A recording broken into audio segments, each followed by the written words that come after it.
Ladies and gentlemen, welcome again to the Urban Observatories Global Networking event of WF11. My name is Karol Janas. I represent Urban Policy Observatory in the Institute of Urban and Regional Development from Poland. We are one of the organizers of this event. We have together with us also co-organizers, Mr. Denis Młoniki from Global Urban Observatory Network UN Habitat, and Carla Lynn Washburn, Associate Professor and Director of Research Department of Science, Technology, Engineering and Public Policy, University College London. So long. Thank you, Carla, that you managed to come, and Carla will also run the discussion after short presentations of the urban observatories we managed to gather here together, who are representatives of different urban observatories who are attending WF11. So this is quite an informal meeting. The main purpose is to know each other and based on that maybe build further cooperation, hopefully within the framework of Global Urban Observatories Network. But at the beginning, let me invite the director from the Ministry of Funds and Regional Policy, Mr. Maciej Aulak. Thank you very much. I have the pleasure to open this afternoon session because our ministry supports functioning of the observatory in Poland financially, but on the other hand we also use as much as possible the results and outcomes of the work of the observatory. We use the data, the analysis that it brings for our daily work, for planning, for strategical planning, for planning of support instruments for the cities. So it is like a mutual benefit in Poland, and we are also very happy that the institute and the observatory, the Polish one, is now the member of the global network. We hope it will bring additional benefits and exchange of knowledge with many other countries who lead the urban policy observatories as well. So we wish you a good exchange today and good further cooperation. Thank you very much. Thank you very much. I must add that the ministry supports us not only financially but also in terms of delivering the results of our research to the interested parties in different ministries in our government, which is not always so easy. So thank you for that. Now, please, Denis Młoniki, short presentation of the Global Urban Observatory Network. The network we joined very recently, and we are very happy about that. I guess that we have also participants here who haven't met yet this organization, so please say a few words. What's the purpose? Thank you very much, Carol, and the ministry for hosting us. It's really great. I don't know where the slides are. Please. I'm standing in for Robert Ndugwa, who is the head of the unit. But luckily, I'm also the co-convener of the Urban Observatory Network. No, that's not the one. That's not the one. No, he's not. Okay. Mine is.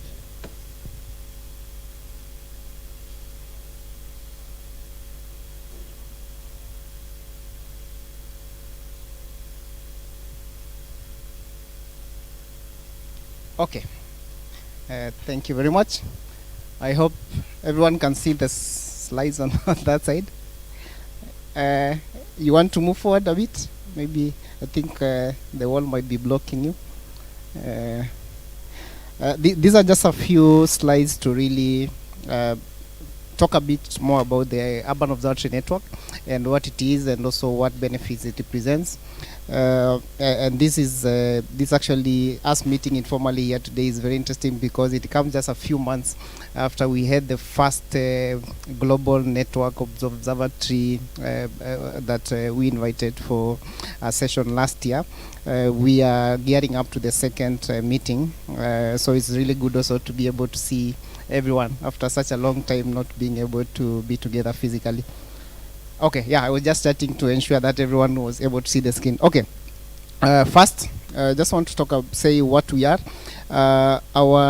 Our unit is used to be called the Global Urban Observatory. It's changed slightly now. It's called the Data and Analytics section, but we are doing exactly the same work.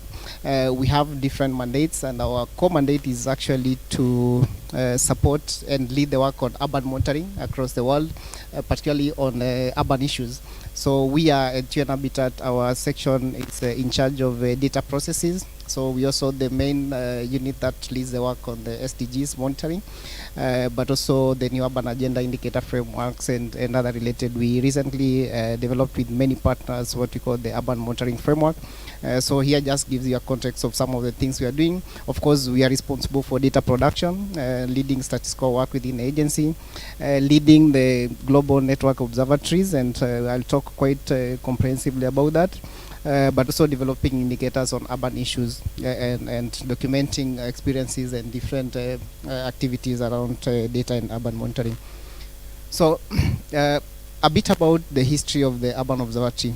Why it was developed is for many years we were really struggling to understand trends in cities and urban areas, and we were always like trying to get city-specific data made produced, but also made available to everyone. And this, of course, has a connection to supporting decisions at the city level.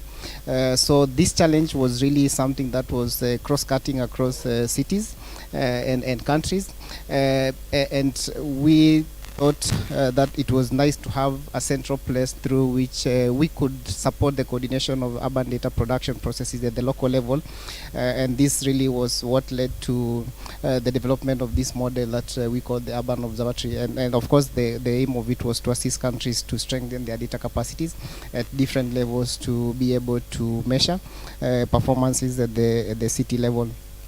So definition-wise, is an observatory we define it as a local network of integrated system for producing, analyzing, disseminating data across indicators, but also for informed decision making. And in many contexts, how we see urban observatories is actually like something that connects data production processes, but also leads them, but also promotes the use of data for informed decision making, because in many ways we are doing a lot of work on data, but we have a breakdown in many contexts that data is not being used as much as it needs to be used in the decision making process. And we see this as a big opportunity and also an area of work for urban observatories.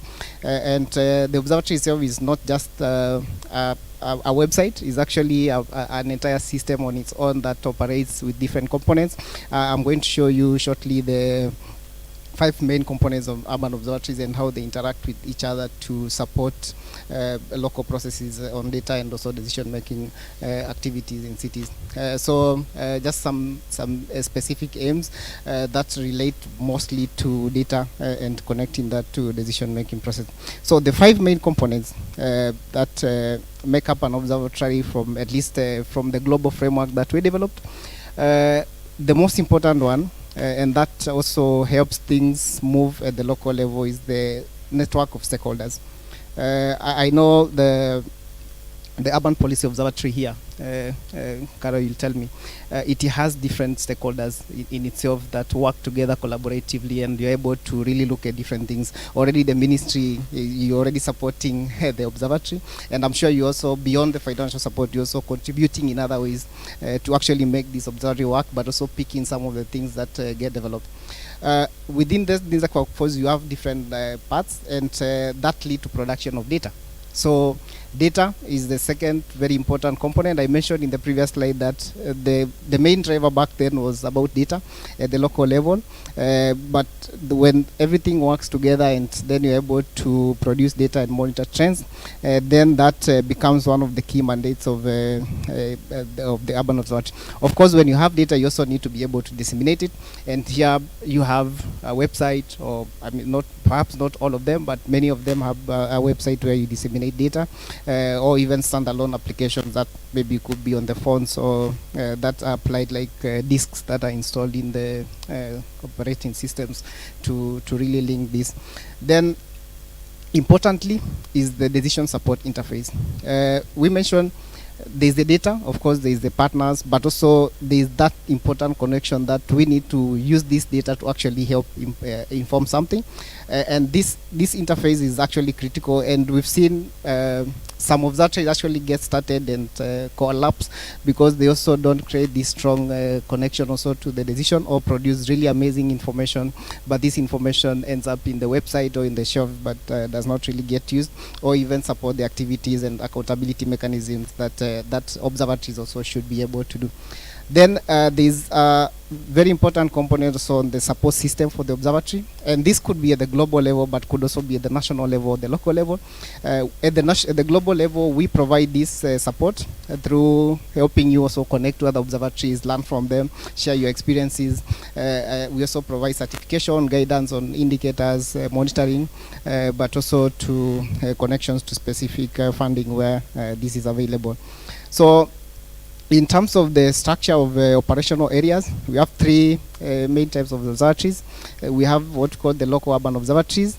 We have the national urban observatories, and we could also have regional urban observatories. But at the global level, we have the global urban observatory, us at TN Habitat, and all the work that we do to coordinate. So the flow of things could be either way. We have up and down flow, but also lateral engagements. At the national level, we could have like a national urban observatory. Yesterday I was attending an event for India with I think a national observatory and several also city-specific things.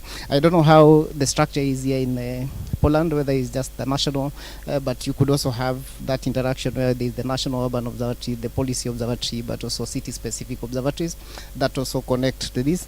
And this really, the communication and how everyone works together is really important, because that also creates the momentum needed to really learn and also produce some data and actions that are guided by also international standards. So the guiding framework for observatories, particularly for the data, we have many different areas of work. Observatories could be led by global frameworks, could be led by local frameworks, but also very city-specific frameworks. And this connection, again, is very important because the understanding for a local urban observatory, for example, would be to respond or to address issues at the local level. So it needs to be able to really identify issues that are very important at the city level, the local level, or the national level for that matter, and really identify the needs, but also the additional areas of intervention that would be needed. So we have this diversity of frameworks that actually help you to identify the indicators that you measure or that you do wish to measure, and how these connect to the attainment of sustainable urban development at the local level through the national and global levels. So we have all these resources that are available to urban observatories. The SDGs framework, of course, is available, I'm sure, to everyone. The new urban agenda monitoring framework is also available. We have the urban monitoring framework. We've been discussing it a lot at the World Urban Forum. I don't know how many people have been able to attend one of the events, but we also have the national development frameworks, and as I mentioned, the city specific. So to the specific now role of the Global Urban Observatory Network. So this network itself is it's a combination of all the observatories in the world, the local ones, the national ones, the city or the sub-regional ones, and we all bring them all together to actually create this network where We have different parts, people really learning from each other, helping each other also address issues that they are facing at the different levels, peer-to-peer learning, and so on and so forth. But also just talking. Sometimes it also helps for observatory to talk to each other. The same we've actually seen also for our work in global support countries to do monitoring. Sometimes just seeing what other countries are doing is actually very important. It acts as an impetus for others to be able to understand and also see some of the challenges that and how they are getting resolved in the local level. Then we share a lot of this information. We, as I mentioned, last year we had the first meeting in a long time, and some of the things we discussed actually is like the Google Network Steering Committee that is currently being constituted. I know many of you have expressed interest to be part of this committee. Some of you have been selected. I think there's a communication chain going around, and this steering committee actually shapes the agenda of the Google Network. And things like even organizing meetings like this in future will also be some things that are coordinated through the steering committee, but also identify new agenda and outreach to other organizations that would be of support to the Urban Observatory network. So at UN Habitat, we of course we support the network. By one, we are the overall coordinators, the global coordinators of this network.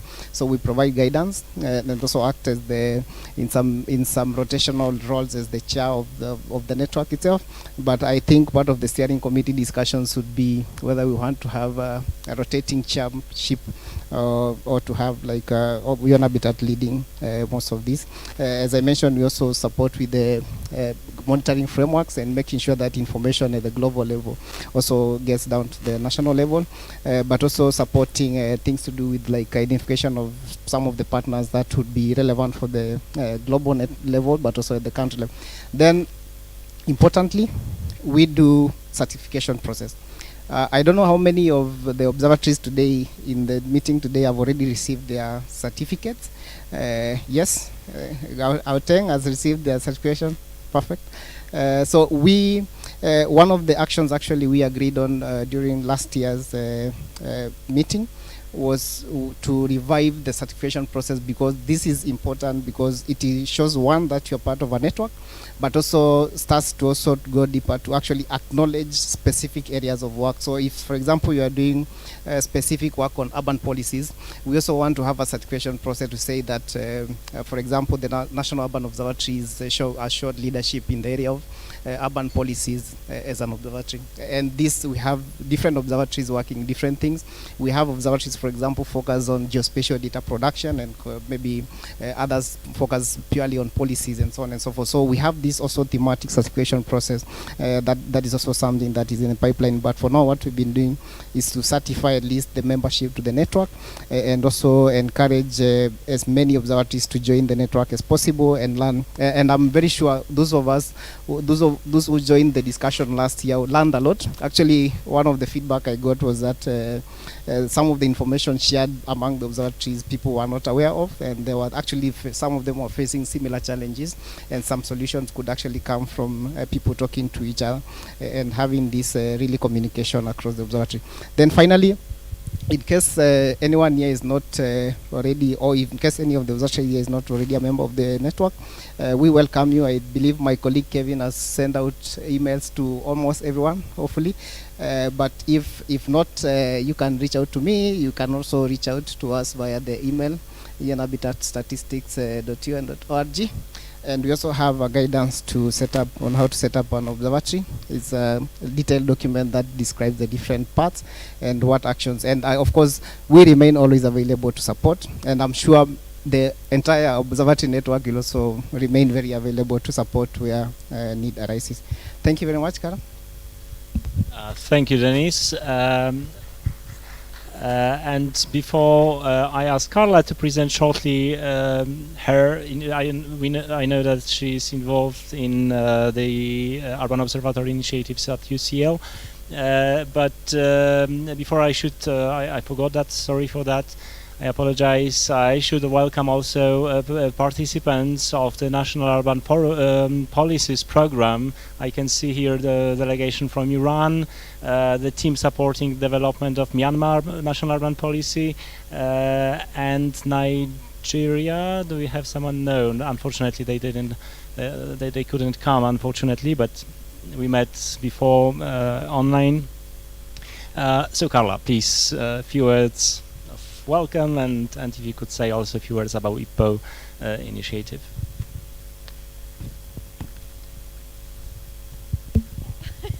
No, it's okay. Yes, I will keep it really brief, but just to say, and maybe a bit of a justification for why I'm standing up here and why I will be facilitating the second session. So I'm an associate professor at University College London. I'm also a research associate at the Gauteng City Region Observatory, who I know you'll be hearing from a little bit later. And I'm one of the co-investigators of something called ݴYWO, the International Public Policy Observatory on Cities. So ڨWO is a project funded in the UK by the Economic and Social Research Council, and it's particularly looking at trying to understand the diversity of policy responses internationally to COVID-19 in particular, and to collate those responses and to help learn from them as much as possible, particularly, of course, embedded in the UK context as I am, but trying to look more internationally at that as well. I will say very briefly, and I realise this is going to sound like a plug, but hopefully this is useful information for anybody who hasn't seen this before. I've been involved in working on observatories for about 7 years, both with the GCRO, with UN Habitat, and with colleagues who are now based in the University of Melbourne. And it started with a series of kind of deceptively simple questions, I suppose, of what are observatories, where are they, and what do they do? Because we didn't really know, we were curious, we kept encountering these things called urban observatories, and we realised that there wasn't a benchmarking or a kind of comprehensive report that we could find anywhere. So we made one. So last year we released with UN Habitat, with Melbourne, a comprehensive review on urban observatories. The report is out there. I realise that now in the real world I can't conveniently just send you all the hyperlink to it, but if you search for exactly that title, Urban Observatories, a comprehensive review, you'll find it on UN Habitat's website. But that review looked at 32 observatories, trying to understand these kind of fundamental questions around it, to give a snapshot of what observatories do, but to also try to unpack some of these more nuanced things about the visions that observatories have, why they're established, the networks and relationships, and the sort of lived experiences that those within and around observatories have. So I'm excited about the rest of this conversation because I'm hoping that it's going to be very much in that vein. And yeah, just thank you to everybody else. I will end there because I'm keen to hand over to the observatories. Thank you, Carla. So Dennis, now the floor is yours. I hope you will facilitate this networking part. We want to have short, brief, actually presentations of the observatories we have with us here at WUF 11. Thank you very much, Carla. And sorry if my voice is boring. It seems you'll be hearing a lot of it today. We have a very interesting list here of some people online. I don't know what side the online or they are in the same screen. Okay, we have some colleagues online joining us from some in Australia. I think it's very late there. Some from Nairobi, and also colleagues in the room who will be telling us some interesting experiences. So really looking forward to this. So we'll have about 7 short presentations, different observatories telling us what they are doing, and also some interesting stories about their successes and perhaps some of the issues they are facing, as well as solutions to those. Then after that we'll actually have a discussion on some of the future of the network and also the activities of the observatory and how we can move forward together. I think someone was saying it's not leaving anyone behind, it's moving forward together. So it's really how we move forward together. So first I'd like to ask Melanie. She's the director of the Australian Urban Observatory, to make a presentation. Melanie, I don't know if you can hear me.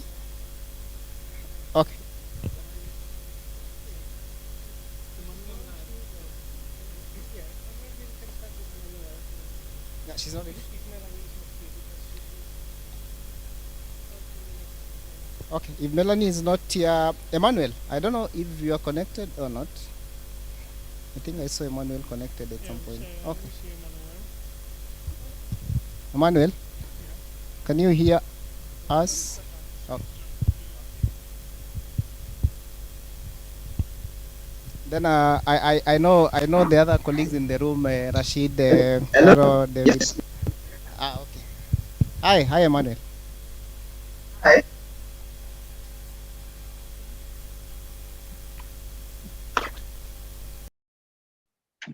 Hi.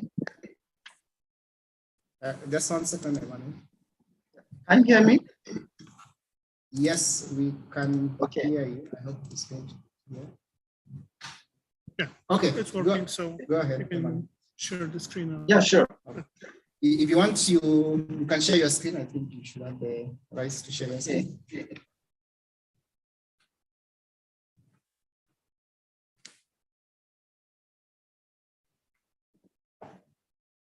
Okay. Thank you very much.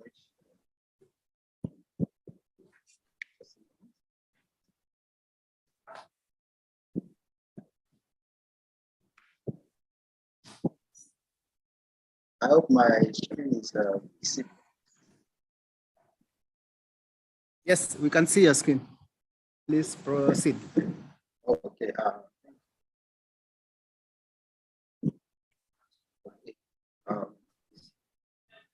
Okay. Thank you very much. Shortly, I will be presenting Niger State experience from the process of publicity, urban policy.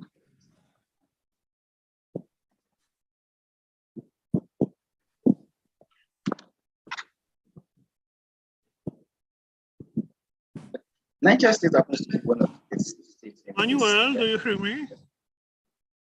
Hello, Emmanuel, do you hear Hello? me? Yeah, I can hear you, please. Have you got a good connection with internet? Because we hear you not Hello? so well. Yes, I can hear you. Okay. But maybe switch off your video. Yeah, maybe you can switch off your video and then share the screen, okay, of the presentation. Okay. Maybe the quality will be better.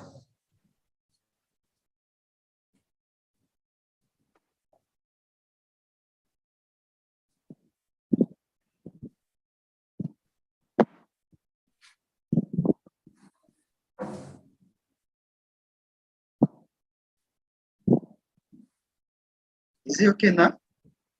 No, we are not. We cannot see your screen. Maybe stop sharing and share it again. The sound is better though.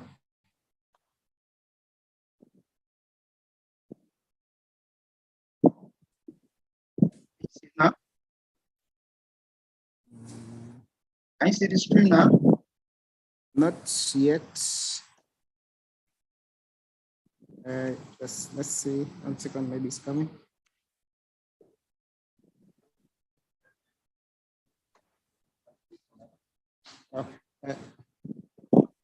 Okay, Emmanuel, perhaps you can try to reconnect. Or stop sharing one more time and start sharing, you see. Let me try and reconnect.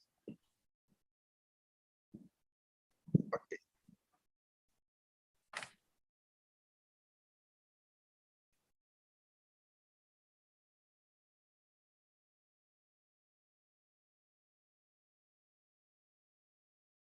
Disappear. It's reconnecting, yeah? Okay. Yep.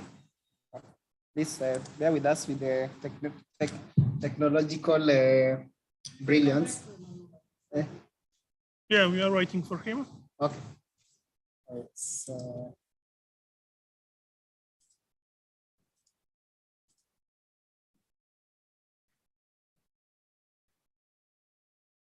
Hi, Emmanuel. And could you try to share the screen once more time with the presentation? Yeah, I've shared the screen. I don't know why it's not showing at your end. Because it's not Yes. working.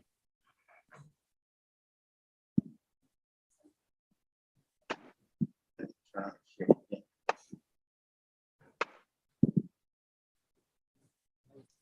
It's showing now. Okay, I think we have some technical problems, Manuel. Maybe you could just say a few words, well, without presentation. We are very sorry about that, but we will send the presentation later on. So if you could just, briefly present your observatory and what you do. Okay. Thank you very much. My name is Emmanuel Adeleke. I work at Police Station and organization. I am supporting programs and projects here in Niger State, Nigeria. Currently, Niger State is one of the 6 states in Nigeria, which works for the support of. Manuel, I'm very sorry, but we can't hear you properly. So I think we have to end this. We'll try maybe later on to reconnect. And then maybe we should proceed with the next presentation. I'm sorry for that. Can you hear me now? Can you hear me now? That's better. Try. It's better now. Yes. Okay. Please. Okay. Let me go ahead. Okay. I'll be sharing the experience of Niger State on the process. I'll be sharing the experience of Niger State on the process of formulating the state urban policy. In Nigeria, at national level, we have national policy which is centered on urban development. Presently, we have 2 versions of national urban policy in Nigeria. The first one was formulated in 1992, which was thereafter reviewed in 2012. But the experience over time shows that this has always been a technical exercise at national level. And just a few years ago, specifically in 2017, the Niger State government of Nigeria requested for the technical support of UN Habitat in formulating the state urban policy, which is cascaded from the national framework of the urban policy. And from the experience at national level, we have tried as much as possible to reverse the approach of formulating the policy using bottom-up stakeholders process in formulating the policy. And we also try to engage the stakeholders and the critical mass of people and institutions who are at the center of urban development and management. In Niger State, we have 25 local government areas who are been saddled with the responsibility of managing big cities and intermediate cities in Niger State. So all these stakeholders, they were part of the process, forming consensus, sharing data on areas of development challenges which cut across different parts of the state. And all these challenges form the core basis for formulating the policies and the formulating the Niger State urban policy and the thematic area which the policy hinged on thereafter. The Niger State urban policy focused on specifically creating just, equitable, socially inclusive, resilient, and self-sustaining towns and cities in the state, while the objective of the policy is to create an enabling and well-functioning environment for resilience and attracting investors into different towns and cities and local government areas of the state, so as to ensure self-sustenance across different towns and cities in the state as well. The focus of the Niger State urban policy hinged on 10 thematic areas which cut across integrated and balanced territorial development, inclusive, productive and competitive economy, effective land governance, urban security and safety, resilient infrastructure and services, transportation, sustainable transportation and mobility, urban resilience, climate change, mitigation and adaptation, smart city strategies, and so on and so forth. All these thematic areas have well related and connected to the 17 goals of 2030 Agenda for Sustainable Development. Then, what are the source of data for formulating the policy? Like I earlier mentioned, the process of formulating the policy was imaged on bottom-up stakeholders, different process, and some form of scientific approach as well. The team here in Niger State, which was being coordinated by a government instrument in Niger State, embarked on a literature review of some government instruments, like policies, plans, statistical records. We also organized a series of technical sessions, stakeholders forum, and thereafter, all the data generated from this series of exercise formed the core basis for preparing the feasibility and diagnostic study, and the outcome of it gave us the policy priority areas which the policy will be formulated. Then, during the process, the key achievement have been mentioned already. We were able to prepare a feasibility and diagnostic study which highlights and identify the major issues which is affecting or marring sustainable development in Niger State. And thereafter, we were able to formulate a Niger State urban policy based on the priority areas which had been agreed upon by the Niger State government and all the stakeholders. Thereafter, this policy was validated by all the critical stakeholders and the entire Nigerite. And just about 2 years ago, during the height of COVID-19, with the support of UN Habitat, we were able to initiate and implement a demonstration project which stemmed from the urban policy as a response to curbing the spread of COVID-19 in Niger State. This project hinged and is much more connected on smart solutions and resilient infrastructure services in Niger State. And just last year, the urban policy was approved by the Executive Council of Niger State Government as a tool for transforming the state into a resilient, competitive, and sustainable region in Nigeria. Then, what are the challenges which we encountered during the process of formulating the policy? Of course, the policy formulation process took some time, but the period which we actually embark on the formulation phase was around the year 2020 when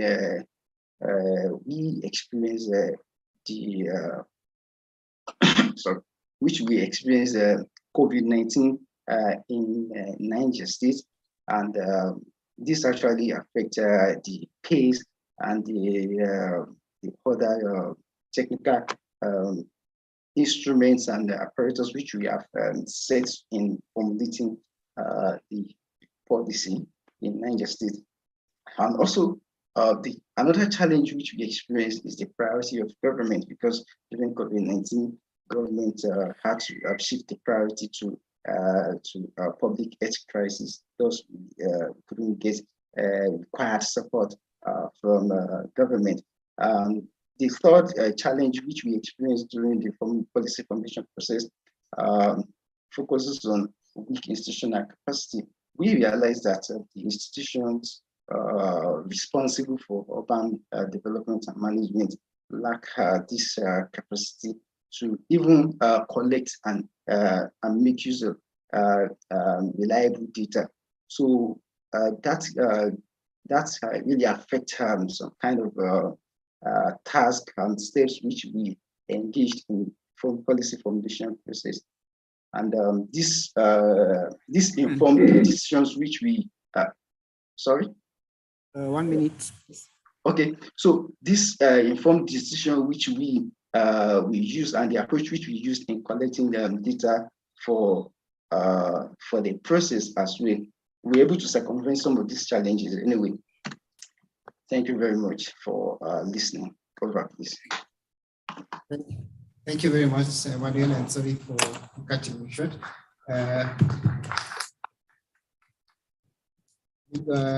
Thank you. Everyone in the room applauded your interesting discussion and also presentation on the national urban policy in Nigeria, and also the efforts at least to collect data.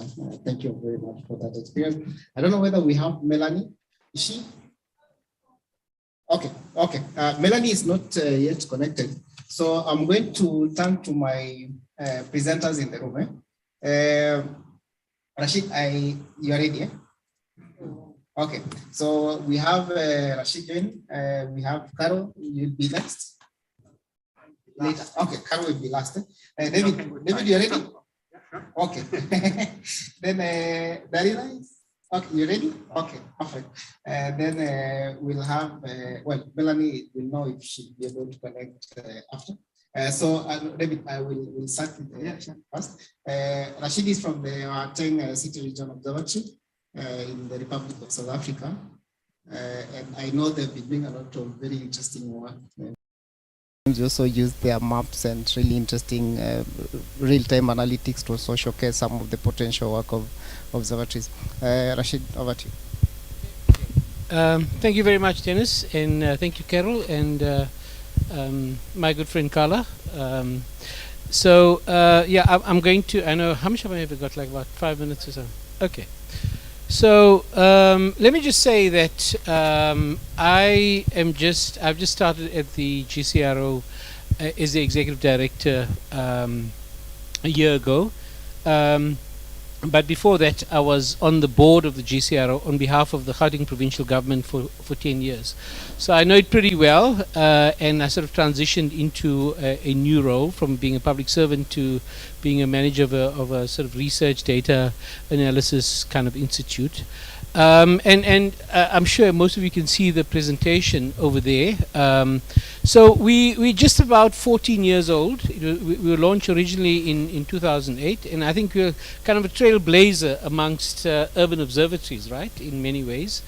And it happened that it became it was formed as an institutional collaboration between the Gauteng provincial government, the University of Johannesburg, the University of the Witwatersrand, also known as Wits University, and organized local government in our province. So in that sense, it's quite a kind of unique partnership, which basically comprises, the universities and provincial and local government in the Gauteng province. And we have a board that has its representative. I won't go into that. But I think quite importantly to say that we are funded by a core grant from the Gauteng provincial government, so almost 80% of our budget comes from them. A very significant part of our infrastructure and services comes from Wits University, where we are based physically. They give us free office space and accommodation and other services. So that's probably in the order of kind of 15% or something like that. And the rest comes from other sources. We're about 20 staff members. And really our even though we were initiated by government, we see ourselves having a much broader mandate. As you can see, we're going to build the knowledge base that government, business, labor and civil society all need to shape appropriate strategies that will advance a competitive, integrated, sustainable and inclusive Gauteng City region. So, well, what is this thing called the Gauteng City region?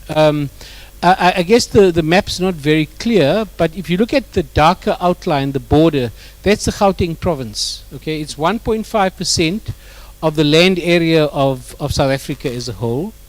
Right in the center of that is the city of Johannesburg. I mean, probably one of our best, most well-known cities.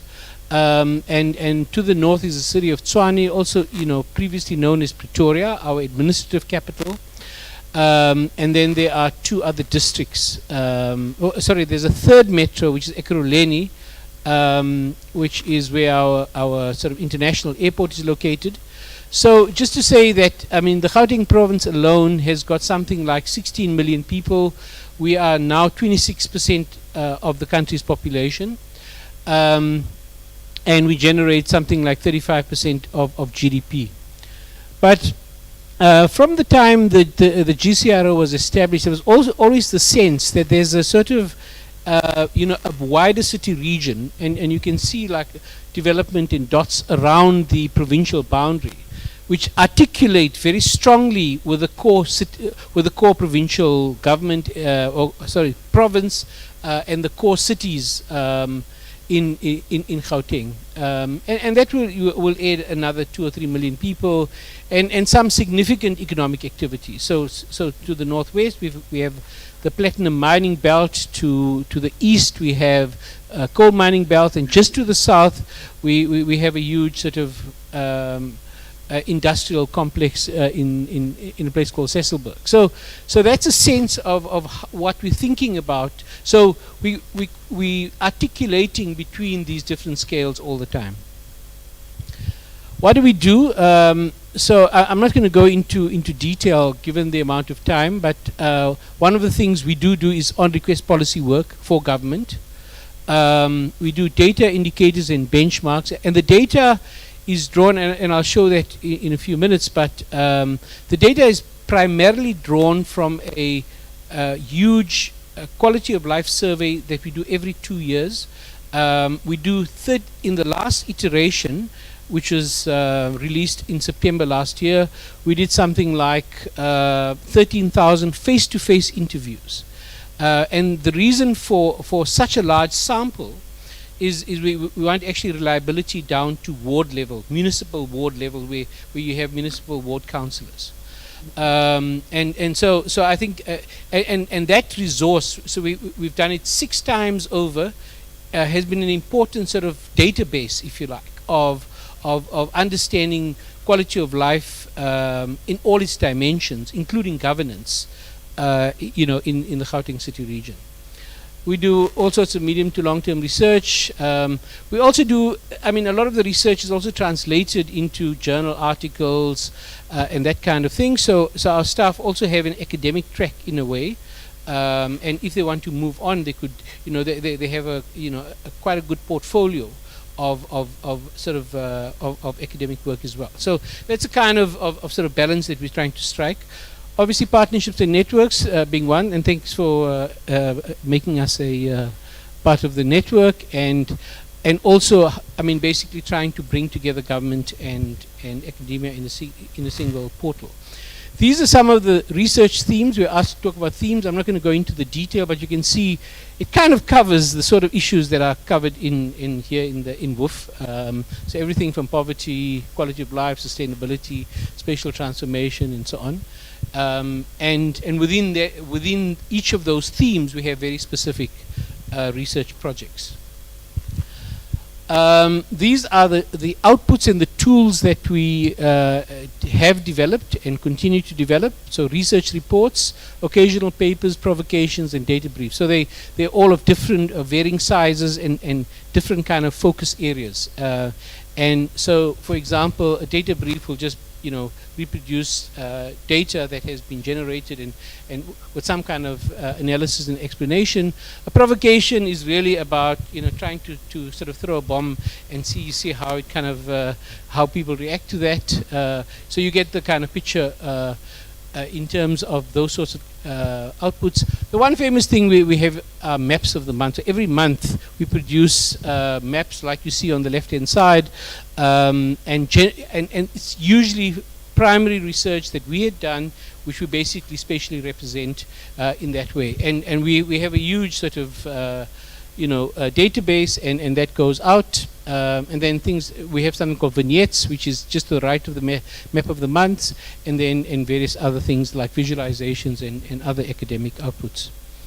I said I will come back to our quality of life survey. So it's a biennial survey, not biannual survey, every 2 years in its 6th iteration. And the last one was released in September 2021. You can see the number of respondents, but what you see on the maps are basically where we had actually sort of surveyed people, and that is in fact a reflection of where the population of Gauteng is located. So we were also asked to look at achievements and challenges. So I think that we are a unique partnership between government and academia. I can't really think of another example in South Africa of that kind of positioning. So in that sense, I think we're quite lucky. But of course, it comes with its own risks, and I'll speak about that in a minute. We're not just another urban planning or policy making entity. In South Africa and Gauteng, we have many of all sorts. But I think we really try to get our positioning to be on a specialized focus on data, collection, analytics, doing the household surveys, doing spatial analysis and mapping and visualization. So that's a kind of a unique positioning that many other research institutes do not have. I think it's also important to say our work is widely accepted as being non-partisan. So, even though we're funded by provincial government, I mean, other political parties don't say, well, actually, all your work is biased in favor of the ruling party. And I think in our context, that's very important, a hotly contested multi-party kind of situation. And we've been very fortunate with resourcing. I mean, we just get our quarterly grants from provincial government after submitting a report. No big log frames to kind of respond to. I'm sure some of you will smile at that. So in that sense, I mean, I think it's been very good. But of course, like everything else in life, there are difficulties and challenges. So the one is to maintain an effective balance between pure research and policy work. I know that's one of the issues that Carla had sort of put up on the agenda, but for us it's a real issue. I think a lot of our researchers tend to want to do more research and so on, and they're a bit hesitant because policy work can be a hell of a lot more tricky than doing just research. So, I mean, since I've come in, I've kind of like I'm sort of trying to reposition the GCRO in a more balanced way. We have mobility of highly skilled researchers, and I mean, we lost two PhD. Or two people who have long had PhDs and now they both work in the UK. So, I mean, unfortunately, that's the kind of situation that we're sitting with. We need to balance or mediate sometimes competing interests of our own internal parties, so that between the universities. So the two universities in Johannesburg compete like anything, right? And so we also have to manage that sort of kind of slight underlying tension. It's not a huge problem, but it is there. So from where we're sitting, how do we make sure that the balance is right? We're also facing a very sort of upcoming fluid political environment. So in the post-apartheid period since 1994 in South Africa, we've had, I mean, the ANC as being the sort of fairly dominant party. That's changing in all the metros in Gauteng. The opposition is now leading. In the 2024 election at provincial government level, we may have some changes, we don't know. So that would certainly impact on our work, and so we need to see how we think about that. And because of that, our stable funding that we've always enjoyed may be somewhat threatened. So I'll leave it at that. Yeah, and thank you very much.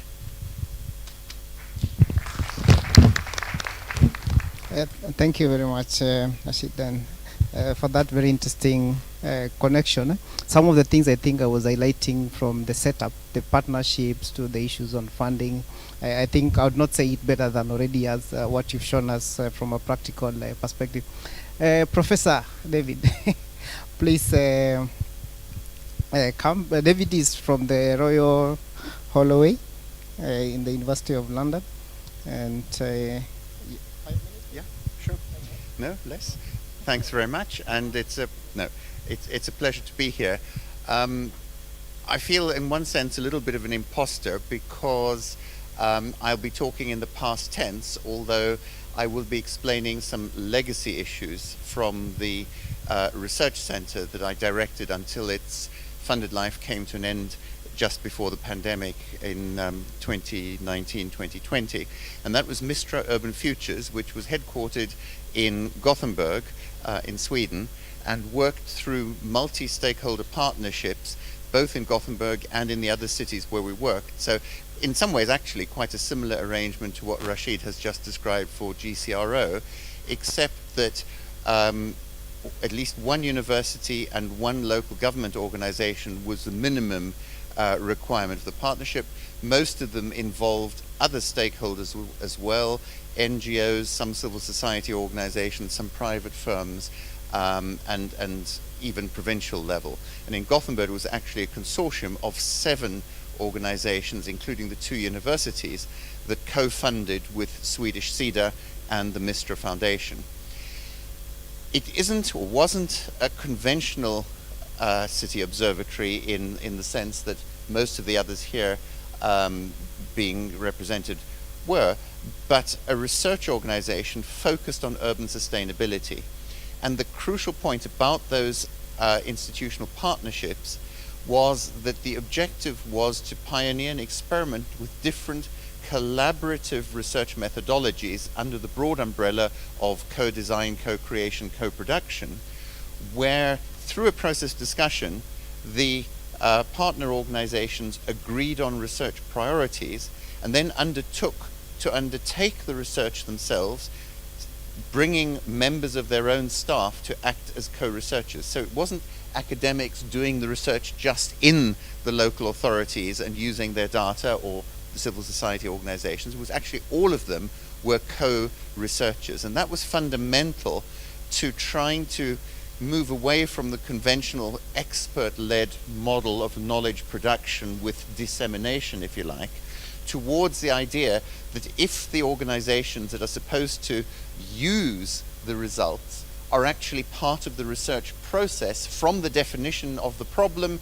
to the identification of an appropriate methodology and all the rest, it makes it easier and much more likely that the results will be utilized, and be utilized effectively, rather than landing in the proverbial filing cabinet or dusty bookshelf like so many consultancy or other externally led research projects do. And the point about that is that by virtue of being jointly involved in the research, you define the parameters, you define and you're aware of the planning and the budget cycles and the political shifts to which Rashid again just alluded, that represent challenges.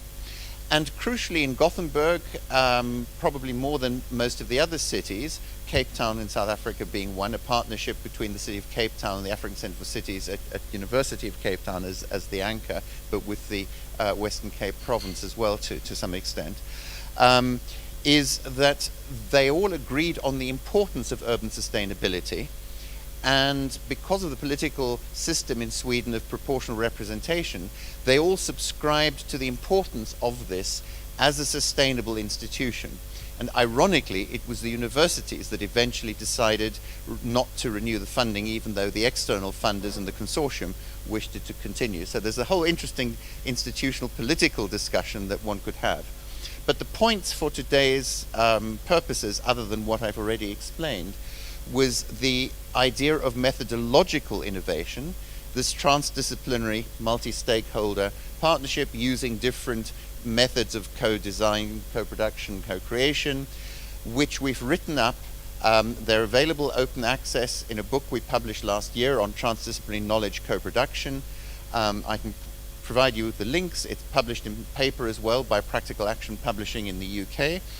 And we did both individual city research, and then in the second phase we pioneered, and as far as I know this is pretty well unique, comparative urban research across 2 or more of the cities, where we used similar methods and where the cities shared the interest to learn from one another. And this idea of peer-to-peer learning, a sort of learning network if you like, also proved instrumental and particularly attractive to the cities, precisely because ultimately, whether you are Katowice or Cape Town or anywhere in between, you share the same problems and challenges. It's just the relevant extents and the balance of different forces, factors, drivers and so on that vary. And that idea of municipal officials, of NGO colleagues, of private sector firms working together and sharing their experiences was really powerful and was fundamental to move the momentum that the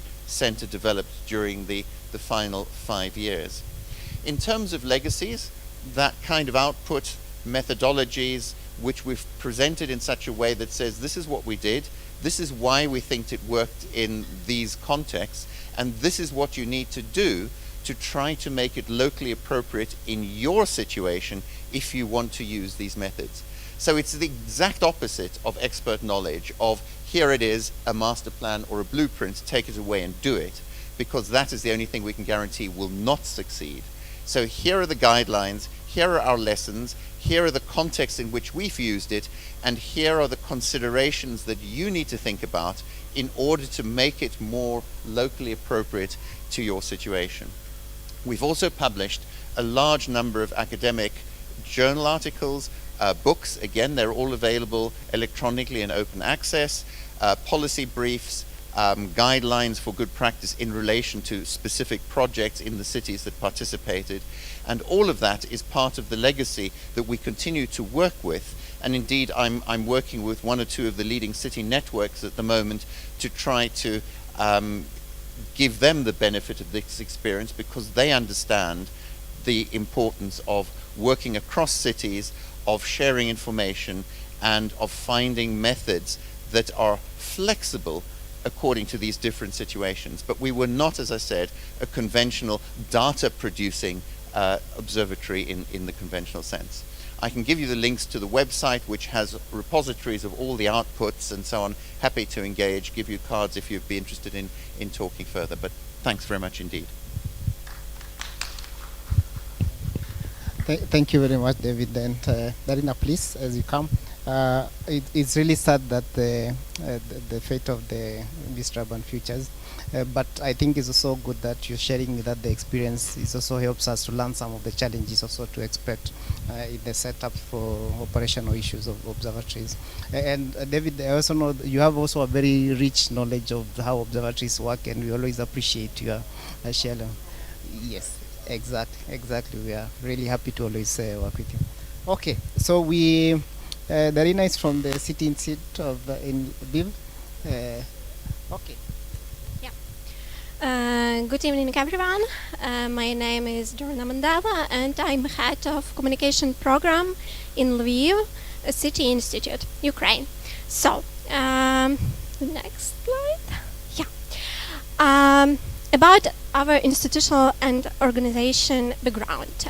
City Institute is a municipal non-profit institution founded by Lviv City Council. And our mission is to unite efforts of local administration, citizens, economic communities, institutions, businesses for achieve Lviv's common goals. So we have 4 levels of activities. We're located in Lviv and working for Lviv and our citizens. But we have 3 more levels. It's national levels, cooperation with other cities, different institutions and communities. And we have common platforms like forum for local governments in Ukraine. We have European level. It's cooperation with different platforms, Organization of Europe, and active participation in EU projects. And global active level is active participation in connective cities with sister cities and like TUMI Vault. About our main goals. City Institute is working on the strategic goals that are developed and approached within strategies in Lviv mainly. But we want to become also as a well-known organization dealing with strategic urban development globally. Our key areas is strategic planning and management, analysis, project development, and communication and engagement. About our main urban data sources, we use subjective data. It's sociological surveys and focus groups, and we have objective data and working with open data and statistics. About main achievements, first it's Pidzamche ruralization program. What do we have? First, it's our holistic methodology for quality of life researches, and it's we defined micro-communities in Lviv. Second, it's a first strategy. It's a Lviv strategy for competitiveness. We have clusters like economic drivers for city economic development. And third achievement, it's a street for all projects. We developed a roadmap for street reconstruction that include participatory approach for city urban space planning. And we have reconstructed street. It's street named Bandara. It's near the railway station, and if you visit Lviv, you could see the street. About main challenges, it's like equations. How to do strategic planning and management during the war. Second is capacity improving in the fields of analysis. And third, it's scaling up our partnership and building communication and collaboration within our quadruplex helix internationally. So that's all, and please follow us in Facebook and keep in contact in LinkedIn. Thank you. Thank you very much, Darina. And I think you reminded me of something very important, that one thing working in observatories all these years, we've also learned not all observatories have the name observatory, or at least have the word observatory in the name. So doing all the work is really the same, but doesn't have the underlying of the observatory. It's really great work, and I think one of the perhaps interesting settings for you is also your work in the context also of the conflict, and also perhaps the post-conflict redevelopment, which might also be something maybe in future we'd also be following, and perhaps some of us supporting also remotely where possible. One more presentation. I know Kala might kick me, but we have two more short presentations, then we get to the discussion from Mr. Kazemian. Is the Director General in the Ministry of Roads and Urban Development in Iran. Thank you very much for joining us. And I don't know how long you need. Yes, sir. Okay. Thank you. Yes. That is.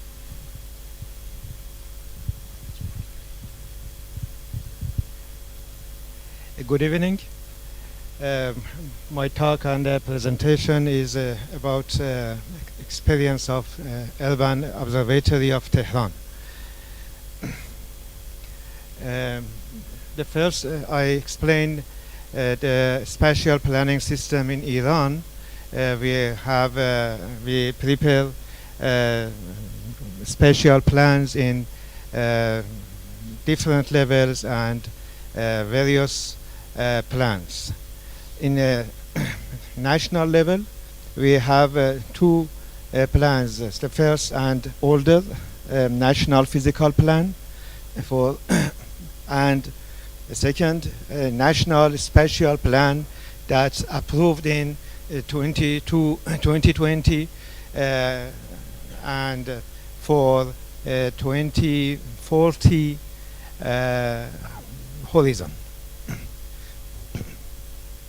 In a regional level, we have regional physical plans for every of 10 homogeneous regions in Iran, and equal provincial spatial plans that is newest in and approved in 2020 years. Also, we have sub-regional development plans that prepared for one or more than one country in 85 area.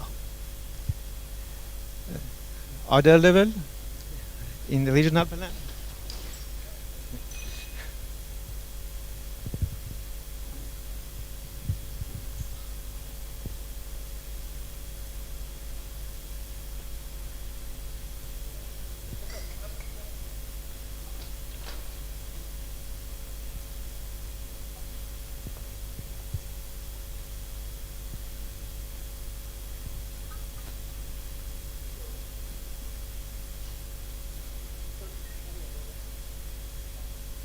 Continue.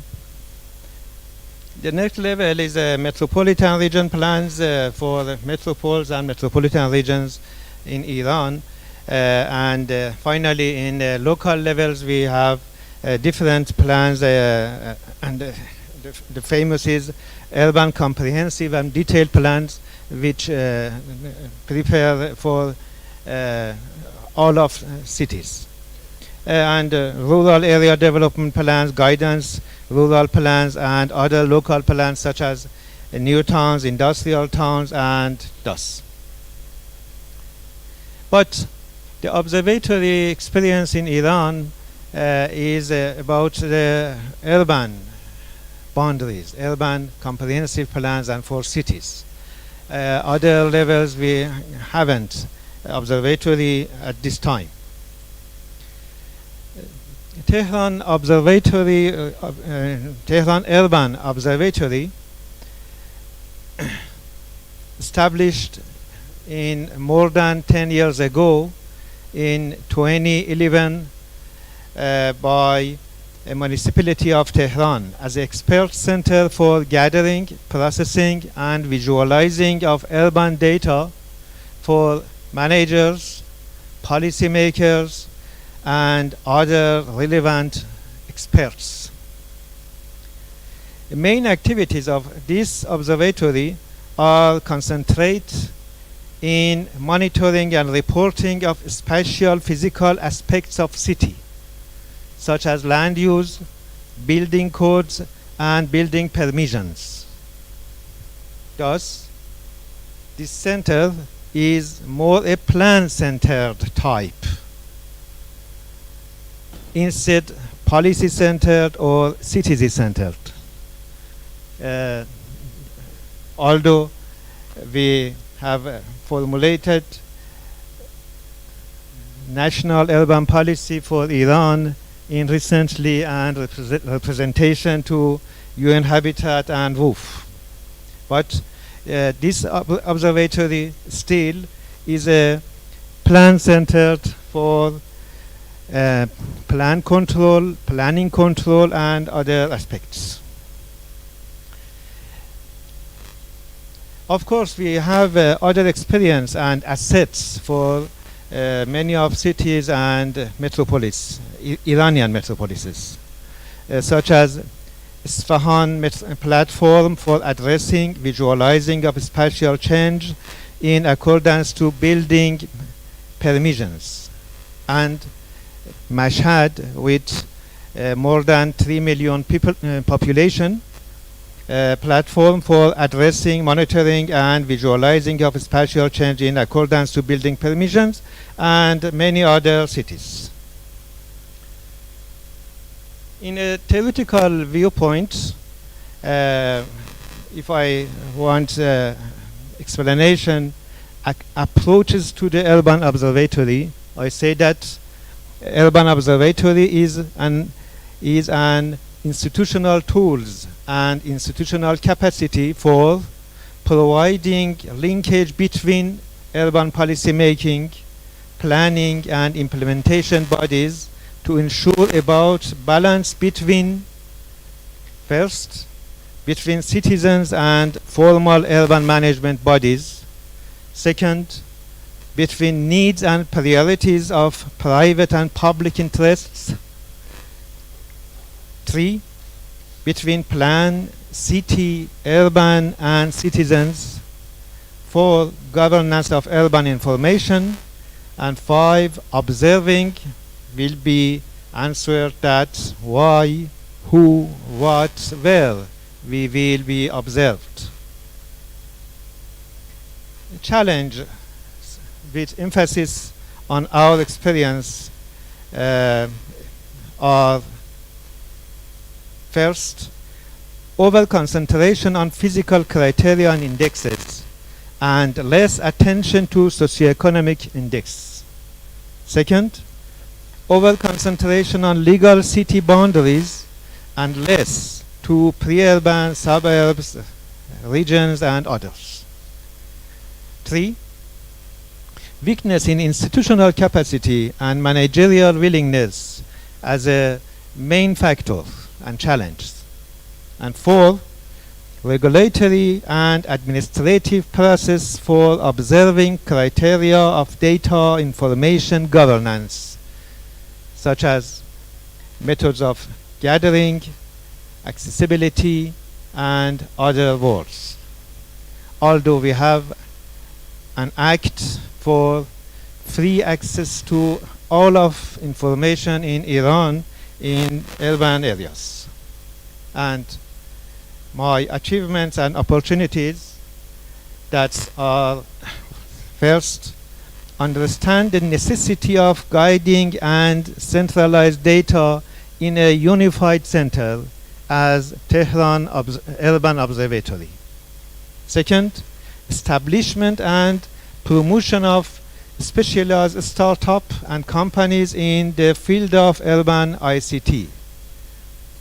And finally, providing hardware and software and skilled experts in high level in my cities. Thank you for the attention and good so much. Thank you very much, Mr. Kazemian. And it's really interesting observation there. And one thing perhaps that I picked from your presentation there is also the diversity on the starting point for different observatories. We have different entry points for observatories. And while perhaps now you might be focused on planning, I'm sure there is also a lot of space to also engage in other policy and related activities. And also, of course, the centrality of the data is really critical here. And thanks again also for bringing the issue of city. This is something actually even at the global level now we are in discussions with countries about even the definition of cities and how to ensure that as we monitor municipalities and urban areas, we're also considering the interactions between what we call our decision areas, but also the surroundings. That is really critical even as we produce data. Last but not least, our very amazing host, Carol, for your remarks. Thank you, Dennis. We are a bit late, so I try to be very brief because still, I think, interesting discussion before us.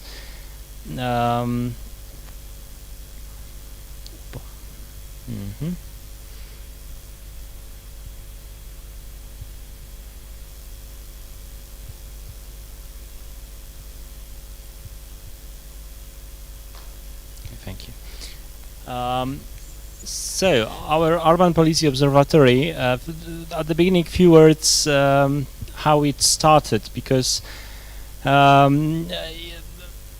we are based in the at the Institute of Urban and Regional Development, British Research and Development Institution,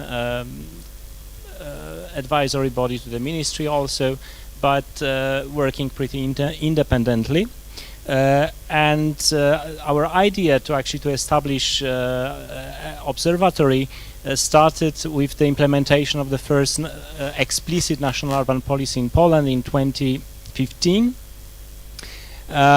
So it was kind of a response to the fact that the last page of this document was entitled Monitoring of the Urban Policy, and it was only one page with few ideas how to monitor this policy, but without any specific solutions. So we thought maybe we should start doing that simply, and we'll see what will happen then. So without actually, so maybe not bottom-up initiative, but in a way, yes. So at the beginning, this is financing such institutions as urban observatories, which often conduct quite expensive research and gather data is an essential issue actually for sustainability of such an undertake. So at the beginning it was funded from our statutory fundings at the institute, so the scope was pretty modest. It lasted 4 years. And when we actually achieved some first tangible results in terms of reports, the Urban Observatory platform, web platform, geoportal, then we we started looking for partnerships at the higher level. So at this time there was undergoing reconstruction of the whole institute actually, so we managed to establish cooperation with the ministry of which Maciej Aulak is representing here, and then somehow we got the funds, they trusted us, but I think the fact that we had already developed some tangible results, that it was not just an idea, but something we already developed at certain level of maturity, that was crucial to build that trust and get funding. So now the observatory is funded from the Technical Assistant Operational Program with the perspective to 2023, actually mid-2023, so we will see what will be next. Hope we didn't disappoint our funders. Currently our observatory team consists of 30 people, so this is a really like a big team, I must say, and building the team, that was one of the toughest challenges we met. So of course now we want to do everything to keep that team and to keep going. We started with like 3-4 people at the beginning. So this is a long-term research program. These are our thematic areas, just to structurize our research, and well, the model we are trying to follow, so to analyze, to conclude, but also provide synthesis, because this is something which is very important for policymakers, for decision makers, and now we are actually learning how to prepare sound recommendations, because this is the toughest part of our job actually, and this partnership with the administration level at the ministry, at local self-governments is very important here to learn that process, to get feedback, and not to be too like overconfident over what we are saying, that because it's not always so smart actually. So geographical coverage, we have almost 1,000 cities by law in Poland. Due to the lack of capacity, actually we confined our research program just to the towns and cities over 5,000 inhabitants, but we also focus on urban functional areas of the largest cities, 18 largest cities in Poland, which are also regional capitals. So briefly, achievement challenges. So well, we still operate and even growing and improving slowly but steadily. So that's I think first success. We did establish pretty good cooperation with administration, with the administration at different levels. So both central, which is important to provide feedback to national urban policy, but at the same time we do cooperate with self-governments, with local cities, and well, this is also I think something we manage in terms of different methodologies and approaches to urban observatories. We developed pretty agile approach to manage our program, so we actually we transform constantly. So when if you compare the concept we started at the beginning with the agenda and concept we are following now, it's completely different, and it was like this learning process. So yeah, and as for challenges, of course, I think this is one of the most common as when I was hearing the presentations before. So data availability, well, huge topic, so I don't want to go deep into that at the moment. Functioning beyond the system in a way, and that should be actually in between, because on the one hand, that's an advantage, because we are more independent. Maybe we have a kind of a distance to the documents, to the policies. We are somehow also commenting and giving opinions. But on the other hand, that creates kind of instability, and also it's difficult to deliver these messages directly to those who are deciding who are creating these documents, and it really depends on these soft skills sometimes, and who's on the other side.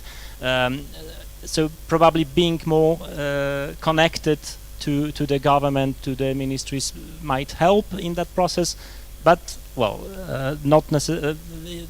That poses also some consequences. And well, capacity building, that's something which is, this is a really long-term process.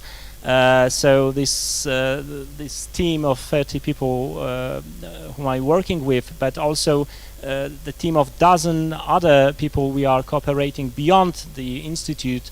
Last year we run in the framework of National Urban Forum a huge consultative process with experts, with NGOs, with private sector. We were able to gather 180 experts from different fields, and so yeah, so we have a network also beyond the observatory.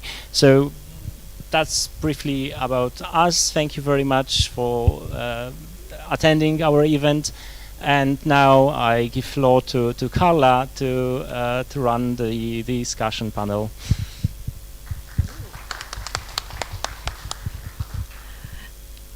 Thank you very much. Yes, I might stay here because I realized we're all kind of in the round anyway. So we had a few questions or kind of topical areas that we thought would be nice to speak about, but I'm going to try to speak as little as possible, I guess, and just try to have those who have already spoken give some reflections on them. So I think perhaps if I set these out just very, very quickly. So the three sort of topical areas or main issues that we were hoping to discuss a little bit further, and I say a little bit further, I know we have a hard stop at 7 o'clock because of the beautiful spread that has just silently appeared to my right.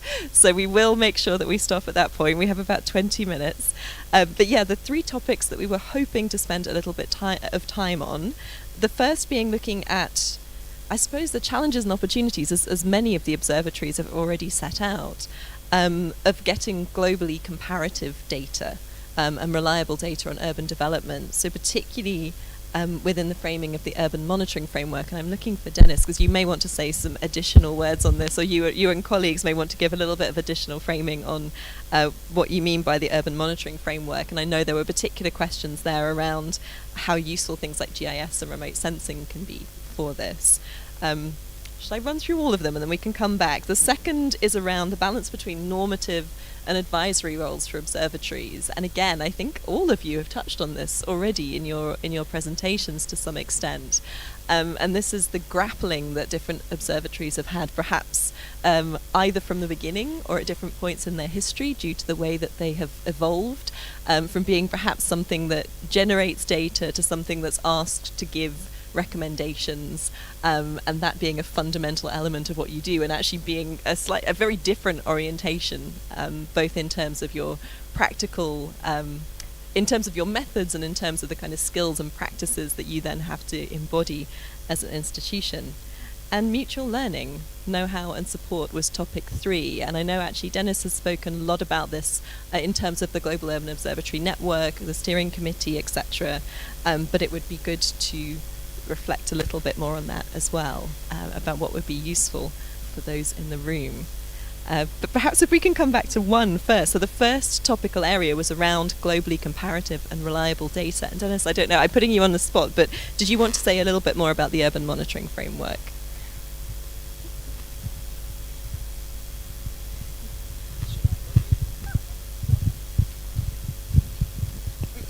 Okay. So the urban monitoring framework, what it does is to try and harmonize and bring in the same place all these urban indicators. There's many urban indicators. I think if you remember from one of my slides there, I was showing things on the SDGs, things on the new urban agenda, things on the new urban UMF, the urban monitoring framework. So what it is attempting to do is actually try to bring all these indicators on urban related measurement and monitoring issues in the same place, so that instead of going to many different global frameworks to really understand, we combine everything here. Then observatories can actually go there and see I think the wind, sorry, yeah. Yeah, okay. Okay, good. Okay. Yeah, so the framework really tries to harmonize more, even also within the entire UN system also, because within the UN system also so we have many focus areas. So you find issues, for example, to do with children, things to do with the women and related, and all these also have to relate to something on urban areas. So having all these indicators in the same place and really measuring them, having the same standards of measuring, producing the data on them and measuring them, really creates one entry place for observatories to really find this information. But I also want to emphasize something. While the urban monitoring framework gives us the global guidance and on all these indicators, it also allows room for you to also focus on things which are important for you at the national level, but also at the city level. So this multi-scale is really critical, that we don't want observatories to just measure what data is needed at the global level. We want data also to be produced for things which are very important for the cities, and that information is also what is relevant for the decision-making processes and the policy guidance that we are always promoting on the use of data for actions.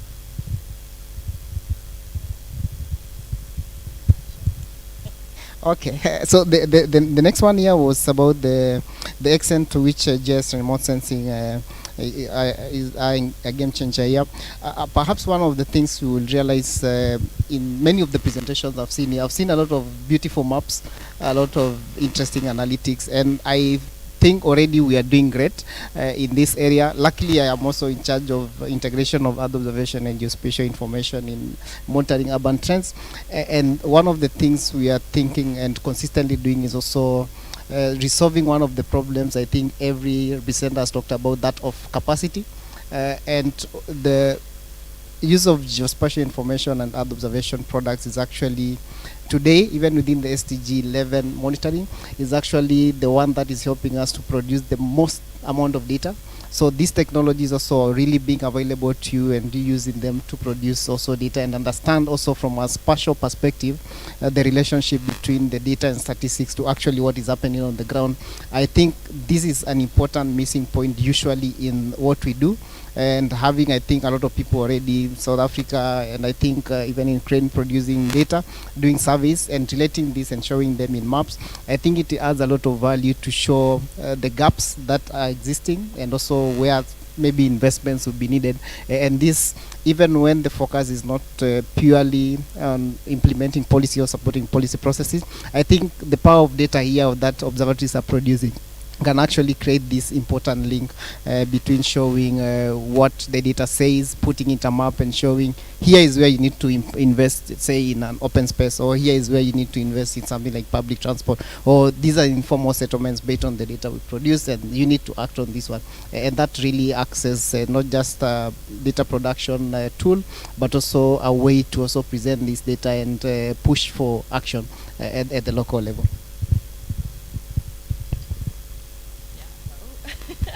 No, thank you very much. So I realise I should run around with the mic a little bit, shouldn't I? But it would be, no.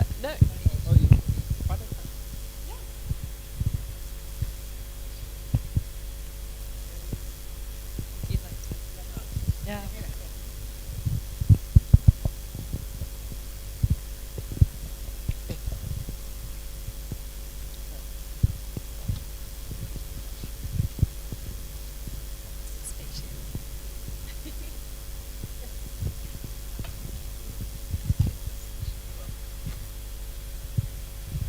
Yeah, maybe this is a little easier having us all up together. Oh, I can move down one. We've got a spare one. Yes, I mean, any initial reflections from any of our observatories around this kind of data challenge, and particularly the sort of local to global data challenge as you've encountered it?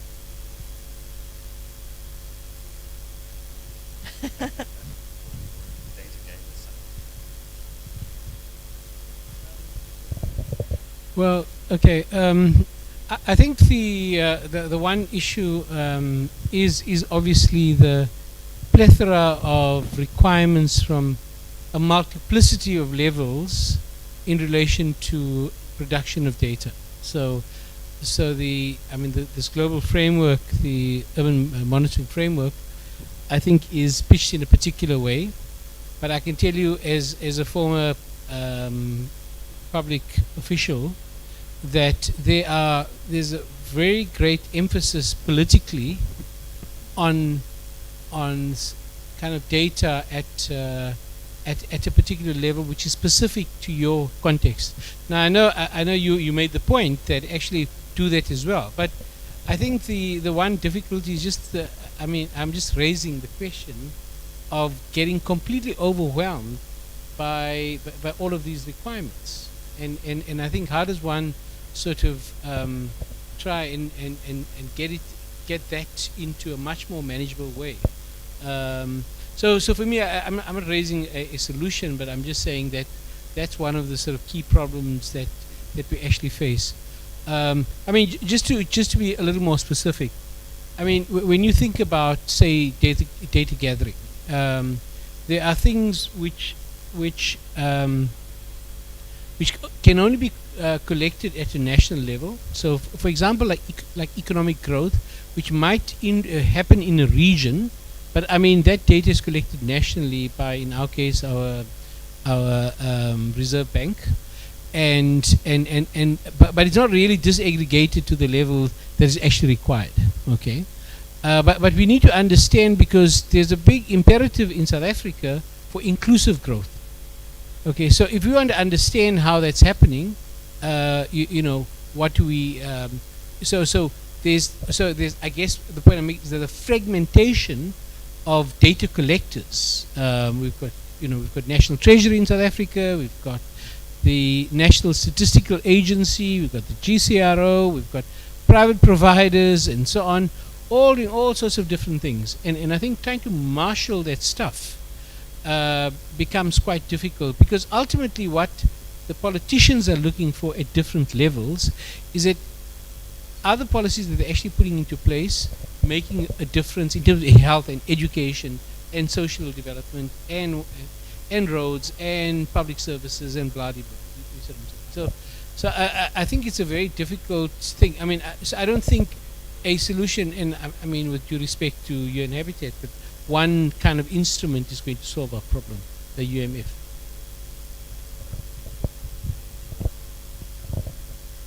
A technical problem in data gathering and data interpretation is that it's about geographical coverage or geographical scale of data produced. Many of produce in my countries is produced for the county level or not city level.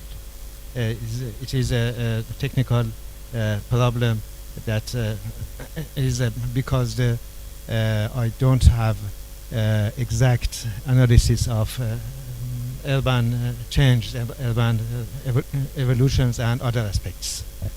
Thank you. Thank you. Anyone to my right? wanting to come in on this one. Well, maybe just one reflection, because I like the UMF approach, and I understand the importance of implementing such guidelines to have these global comparisons. But frankly speaking, I'm quite pessimistic about the possibility of implementing such global comparable approach, because we try to have this comparison at the level of Polish cities, for example, and still this seems to be really mission impossible to implement due to many reasons. So I can't imagine how difficult it must be at the global level between countries. But I see the silver lining, which is that remote sensing, for example, technologies, because they are quite universal. It is possible to get raw data also, and and do comparisons, whatever you like. So maybe that could be. I'm not such a technology enthusiast, but this might be a solution, maybe at least to get some, maybe not everything, but as for land use, for example, that might be a solution and help to get these global comparisons, because these data are easily available, and we can implement the same methodology for the whole world, actually, and all cities in the world. Yeah. I realize we only have a few minutes left, so maybe if we go very quickly across the next two, but we can take these questions and discussion into the networking as well, which is a nice segue. But in terms of the question, navigating or balancing between kind of normative and advisory roles, I'd be keen to hear from anybody who wants to sort of come in on that. I understand that actually some of the observatories that have been described had a role from the very early days, that you would provide recommendations, for want of a better word, but some that's come to be part of your remit. So perhaps just briefly a little bit about your journey there, and how it's been, how complex it's been, how you've navigated. Well, as I think I mentioned, the institutional setup of the partnerships in each of the cities in 6 different countries, north and south, if you like, meant that these issues manifested in slightly different ways in those cities. But the rationale of the participating organizations sharing in the definition of what constitutes a problem, and that they prioritized wanting to work together to try to find answers to them, was an underlying strength. But as at least a couple of other speakers said, the trade-offs, and I think Rashid, you probably had that the most clearly, between the 2 competing universities, the different local authorities and provinces. This was also an abiding challenge within and across the cities. And it's also a challenge within the individual organizations. Let's say a municipality, huge organizations, multiple departments or sections or directorates or whatever they might be called, where in one case it will be dominated by town planners, another one by civil engineers, another one by water engineers and hydrologists, and so on and so forth, each of which have their own professional ethos or rationality. And so one of the things that we did as part of our research was to try to study this process, and we actually published some articles and chapters on what we called conflicting rationalities. And what was interesting was how that process was designed to overcome those conflicting rationalities in much the same way as the idea of bringing the different stakeholders together, including community groups, to discover that ultimately, hopefully, what people living in and using a particular neighborhood or suburb or area had in common was greater than that which set them apart, even though historically they were often, as it were, in a conflictual relationship, the city versus the residents, if the city was trying to do forced removals or renovations that required people to leave. So what was going to happen to them? What were the compensations? Would they be allowed to come back into the upgraded facilities? All these issues were worked through, not always successfully, but at least we confronted and attempted to work through these kinds of conflicts and challenges. Any others like to come in on this question?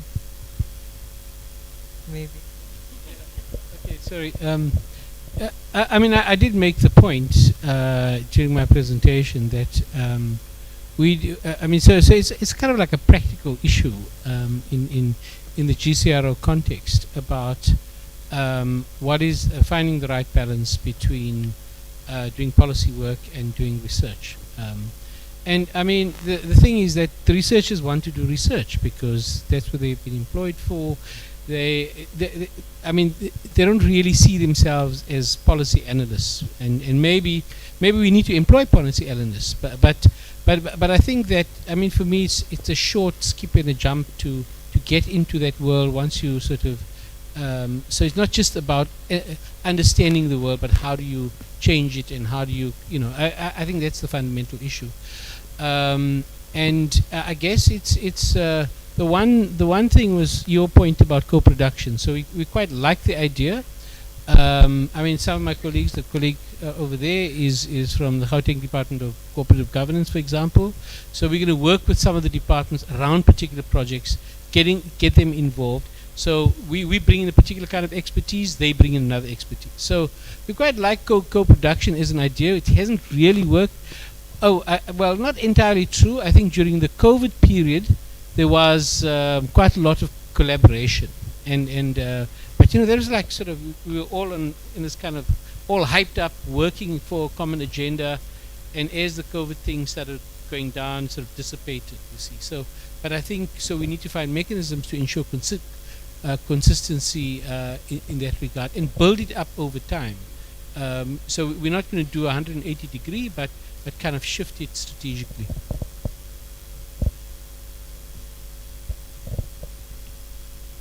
Okay, so maybe just again, just one small remark from my side, and my observation, maybe not so obvious, but this I know that the word observatory implies this vision of being very objective and not having distance to reality.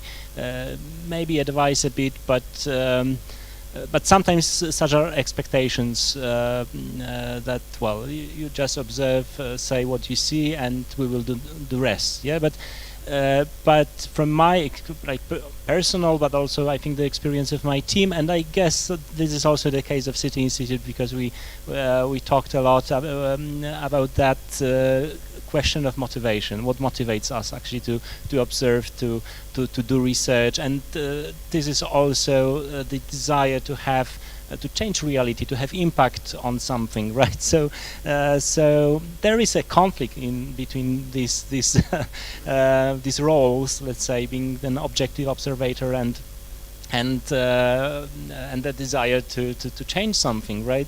So but I think it's intrinsic. We can't get rid of that, and if we want to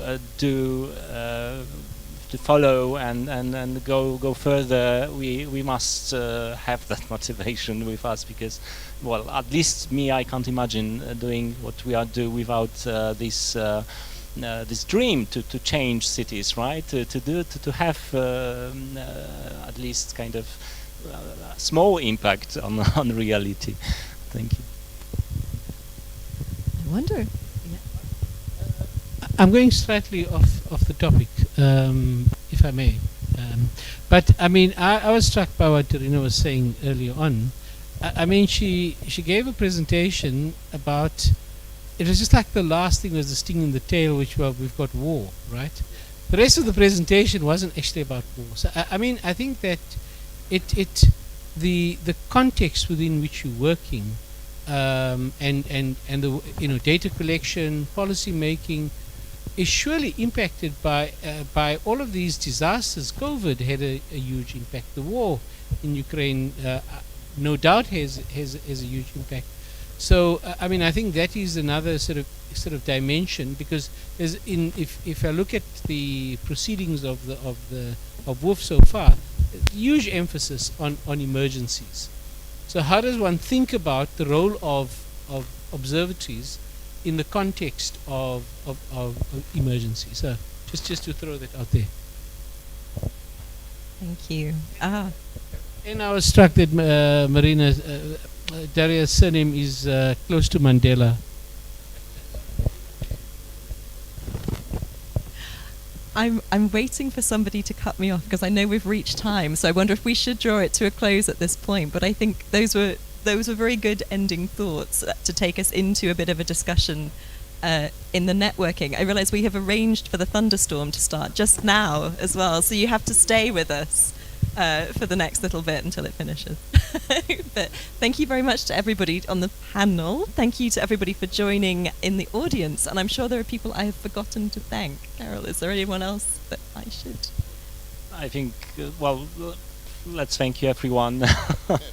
and please enjoy the networking cocktail. I think we have now plenty of time to network, to socialize, so please take that opportunity and and enjoy the evening. Thank you.